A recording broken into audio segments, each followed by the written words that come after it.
في الجو الشتا دوت فمحتاجين بقى ايه؟ أكلة سريعة، أكلة بتدفي وكمان تكون أكلة مشبعة.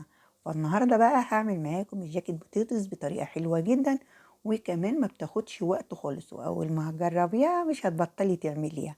ومن ميزة البطاطس الجاكيت دي ان انت ممكن تحطي فيها شوية خضار مع جبنة موتزاريلا، او تحطي قطعة من الفراخ، او تحطي لحمة معصجة، او تحطي ذرة حلوة، او تحطي بسطرمة، اللي موجود عندك.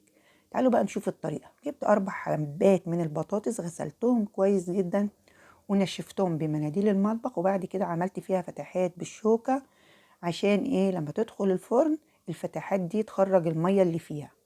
يعني الفتحات دي بتساعد البطاطس ان هي تخرج المية اللي فيها. هاتي اي حجم بطاطس انت بتحبيه، بس لما تكون البطاطساية تخينة كده بتكون يعني ايه؟ ما بتتحرقش منك لما بتدخل الفرن، وكمان بتكون البطاطس من جواها يعني كتير. بعد كده حطيت عليها شوية زيت زيتون، ممكن تحطي شوية زيت ذرة لو متوفر عندك، يعني لا تحطي زيت زيتون لا تحطي زيت ذرة. وتبتدي بقى تدعكي يا ست الكل البطاطساية كويس جدا بالزيت. ما بتاخدش وقت خالص، يعني البطاطس بتاعتنا دي مش هتاخد وقت خالص.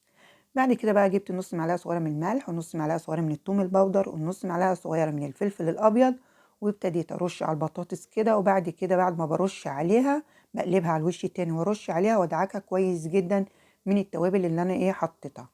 بعد ما بدعكها كويس جدا بدخلها فرن البوتاجاز على درجة حرارة 180، وبحطها على الرف الأوسط. وكمان بختبرها ازاي؟ بحط فيها الشوكة، لو الشوكة دخلت فيها بسهولة بعرف ان البطاطساية استوت. هي ما خدتش نص ساعة والبطاطساية كانت يعني ايه؟ مستوية. حطيت فيها الشوكة كده، الشوكة دخلت فيها بسهولة، عرفت ان البطاطس بتاعتنا استوت. البطاطس بتاعتنا استوت، وكمان القشرة بتاعتها طالعة مقرمشة وطعمها حلو جدا. وعاوزة اقول لكم سوى البطاطس حسب حجم البطاطساية.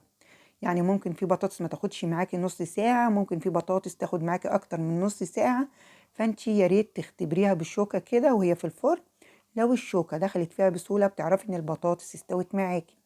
بعد كده جبت السكينة وفتحت البطاطساية من النص، وحطيت قطعة من الزبدة وهي سخنة كده، انتوا شايفينها هي بتطلع بخار. وهرست البطاطس مع الزبدة. بعد ما بتهرسي بقى البطاطس مع الزبدة، المفروض ان انا كنت احط الملح، بس انا نسيت ملح خالص، يعني نسيت الملح، ما افتكرتش الملح خالص غير بعد ما دخلت البطاطس الفرن.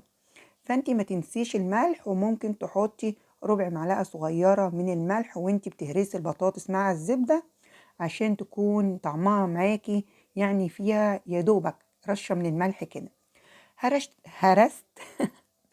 هرست البطاطس مع الزبدة، حطيت شوية فلفل أخضر وشوية فلفل أحمر، وهحط كمان شوية جبنة موتزاريلا، أو ممكن تحطي ميكس من الجبن اللي موجود عندك.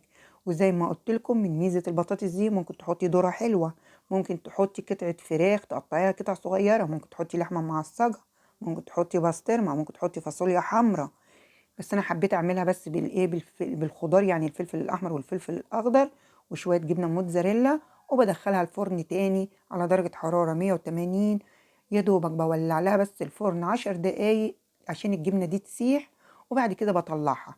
هعمل بقى باقي البطاطس بنفس الطريقة اللي عملت بيها البطاطسية الأولانية. عملت ال4 بطاطسات زي ما انتوا شايفين وحطيتهم في صينية. تعالوا بقى ندخلهم الفرن 10 دقايق كده على درجة حرارة 180، وتطلعيها بس عشان الجبنة تسيح. شايفين الجبنة سايحة طعمها حلو جدا، كمان قشرة البطاطس طالعة مقرمشة. وكمان عشان تبلنا البطاطس من بره، فقشرة البطاطس طالعة مقرمشة وفي نفس الوقت يعني مملحة كده حلوة. شايفين البطاطس حلوة جدا. يلا جربوها وقولوا لي رأيكم في التعليقات، وبألف هنا مقدما. وكانت معاكم ليلى من قناة مطبخ بألف هنا مع ليلى.